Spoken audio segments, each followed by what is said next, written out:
USA, the greatest entertainers in America, as requested by you, the servicemen and women of the United States Armed Forces throughout the world. Command Performance, presented this week and every week till it's over there.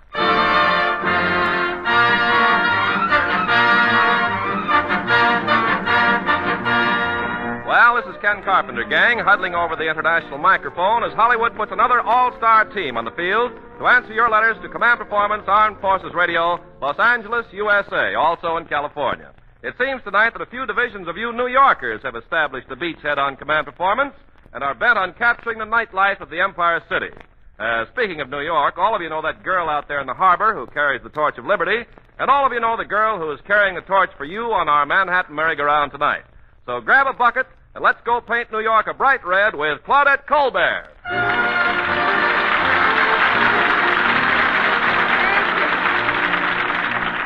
Thank you, Ken, and hello there, fellows. Well, Claudette, you'll have your hands full showing the AEF all of New York. I hear that town's even bigger than Split Lip, Nevada.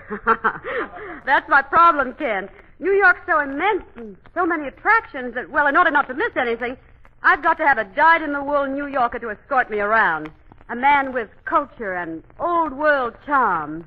And above all, a man I can be fond of in a strictly maternal way. Come in, Mother!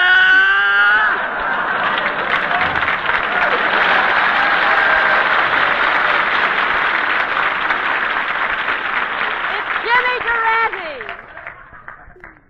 I'm glad to see you, Jimmy, but are you sure you know New York? Do I? I was the first guy to walk my dog past the tree that grows in Brooklyn.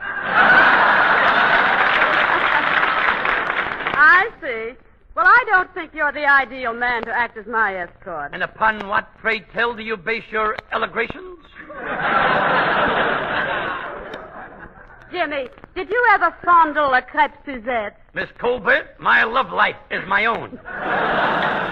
Okay, Jimmy, you're engaged. And let's get going because a lot of APOs and FPOs are waiting for the lowdown on the swing situation. Namely, George and Tom at 520, Monsoon Temple at 689, Bill, Mac, Bissell, and Zero the Sultan in the House of Passion at 709. Cheney's Rangers at 650, and Times Square's own Sergeants Berganzi, Messick, and Guido Rapet.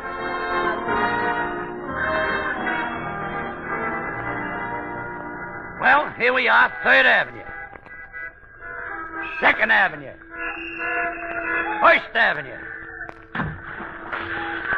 What do you know? We're in the East River. Jimmy, we can't go any further this way. Let's go back to Broadway. Ah, Broadway, what a street.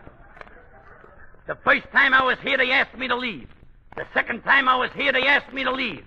But the third time, sensing what was coming, I refused to stay. I was walking down Broadway the other day. I was whistling Janina Mia. A fellow who was coming in the opposite direction, he bumped right into me.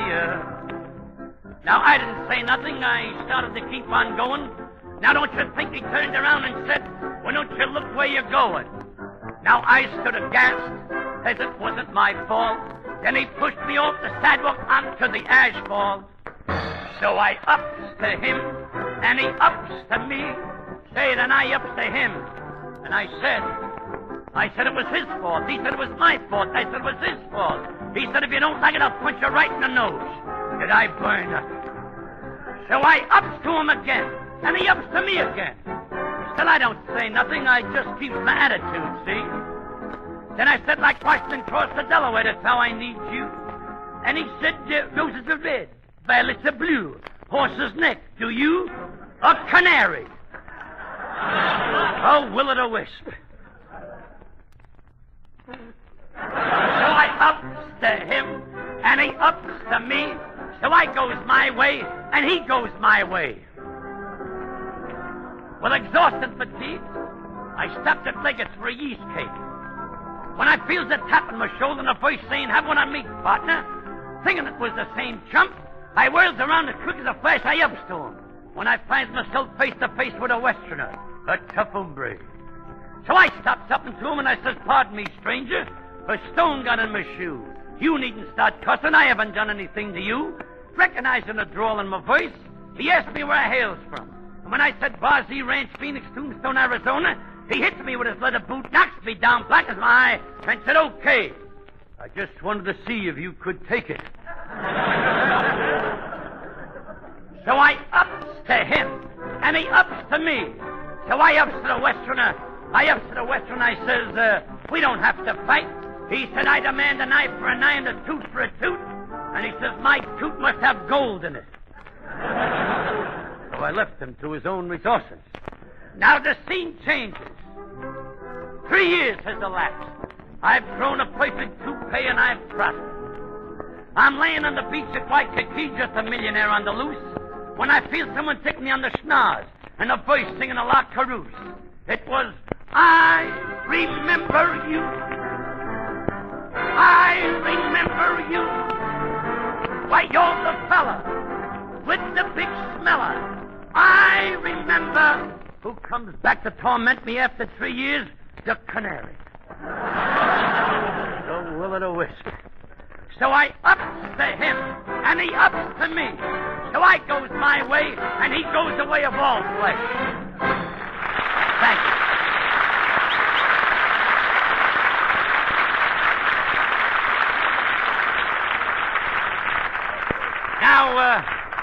Now let's take a walk down Broadway, and I'll show you the sights. Why, hello there, Jimmy. That's Gertrude Lawrence, all dressed up in a mink coat.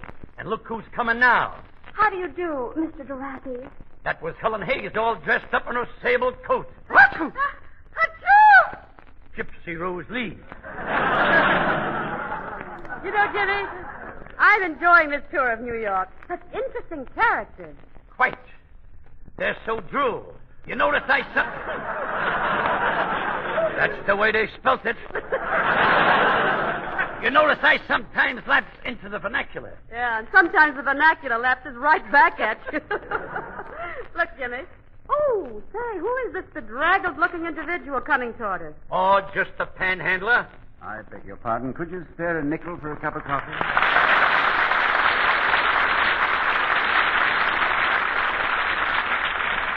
On your way, bum. Now, just a minute. I am Ronald Colman.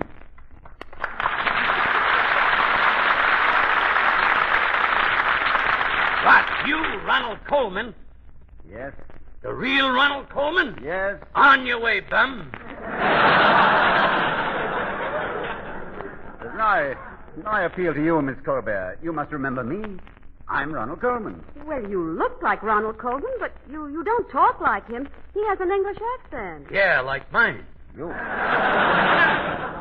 pass yourself off as an Englishman? Why, of course. I'm English through and through. Really, Jimmy? To be sure. Why, from my head to my toe, I'm solid crumpet. Listen, I am Ronald Colman. How can you be Ronald Colman? He's a big Hollywood star. He's wealthy and famous. He don't go around putting a bite on people for nickels. I know it sounds ridiculous, but I've been wandering aimlessly around the streets for days, not knowing how I got here or where I came from, or what happened to my belongings. All I know is that I'm Ronald Colman, and I'm a victim of amnesia. Amnesia? I get the same thing, but it goes away when I take bicarbonate. You don't know what amnesia is. To be suddenly isolated from all past experience. To walk in oblivion, helpless, drifting, without a friend in the world. This guy must be umbriago.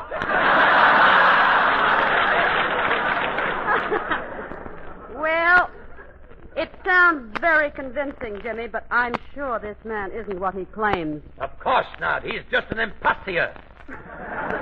We're wasting time, Jimmy. Give the man some money and let's go. Okay, chum. Here's your nickel. Oh, monsieur, merci, merci. How do you like that? The guy doesn't even thank you. Come on, Jimmy. Let's go down to the next corner. There's a big crowd there. A crowd? I wonder what's the matter. I don't know. Maybe somebody's opening a box of Kleenex.